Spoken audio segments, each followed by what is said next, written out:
Hi, ഈ video എല്ലാവരും കാണണമെന്ന് പറയുന്നില്ല. പക്ഷെ നിങ്ങൾ ആരെങ്കിലും ഏതെങ്കിലും പോയിന്റിൽ നിന്ന് പോയവരാണോ?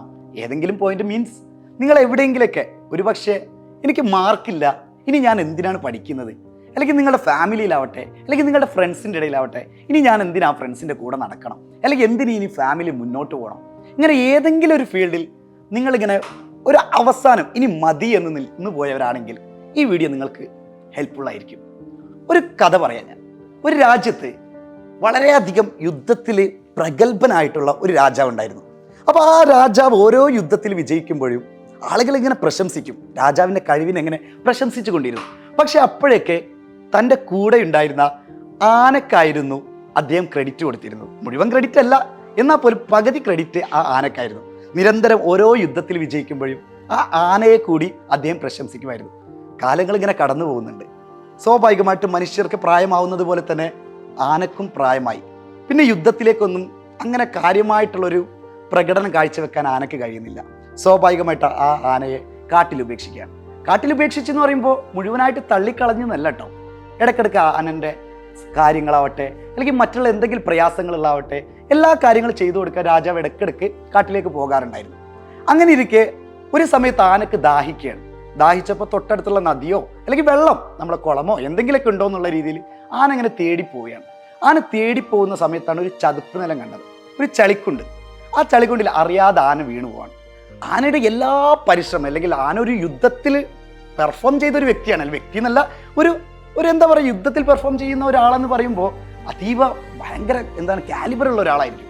പക്ഷെ എന്നിട്ട് പോലും ആ ചളിക്കുണ്ടിൽ വീണിട്ട് എല്ലാ കഴിവും എടുത്തിട്ടും ആ ആനക്ക് മേലോട്ടേക്ക് വരാൻ കഴിയുന്നില്ല.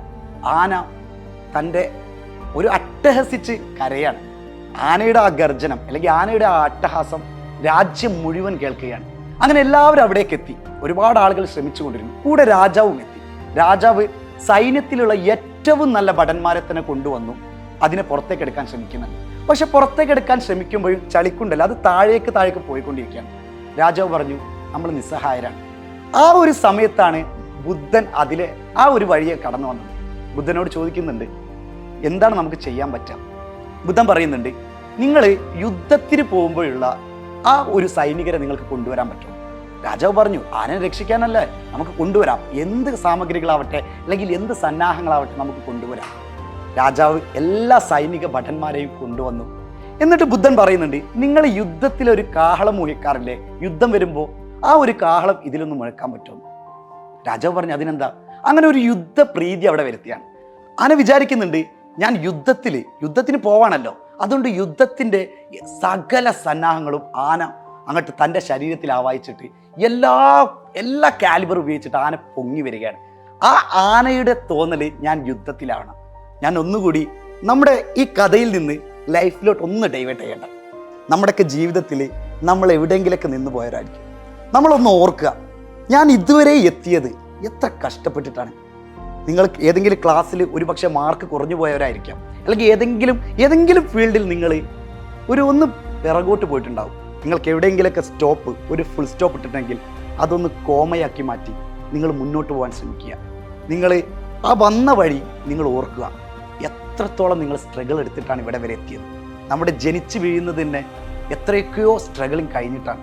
10 മാസം നമുക്ക് വേണ്ടി ചുമന്ന് നമ്മൾ അത്രത്തോളം പുറം ലോകം കാണാതെ നമ്മൾ ആ വയറ്റിനുള്ളിൽ കൂരാക്കൂരി ഇരുട്ടിനുള്ളിൽ നമ്മൾ 10 മാസം കിടന്നിട്ടും നമ്മുടെ ജീവൻ പോയിട്ടില്ല. അതിൽ നിന്നൊക്കെ നമ്മൾ എത്രയോ സ്ട്രഗിൾ എടുത്തിട്ട്, അല്ലെങ്കിൽ എത്രയൊക്കെയോ നമ്മൾ പരിശ്രമിച്ചുകൊണ്ടാണ് പുറത്തേക്ക് വരുന്നത്.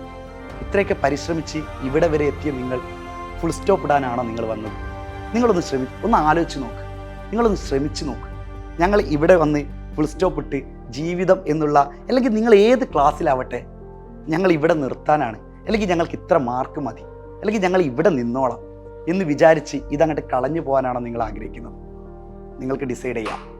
അല്ല എന്നുണ്ടെങ്കിൽ ഞങ്ങൾ ഇത്രയൊക്കെ സ്ട്രഗിളിങ്ങിലൂടെ വന്ന ആളുകളാണ്, ഇനി കുറച്ചുകൂടി സ്ട്രഗിൾ ചെയ്ത് കഴിഞ്ഞാൽ ഞങ്ങളുടെ മുന്നിൽ കാത്തിരിക്കുന്നത് എത്രയോ വൻ വിജയമാണ്. എന്ത് വേണമെങ്കിലും നിങ്ങൾ തീരുമാനിക്കാം. Have you nice day. Thank you.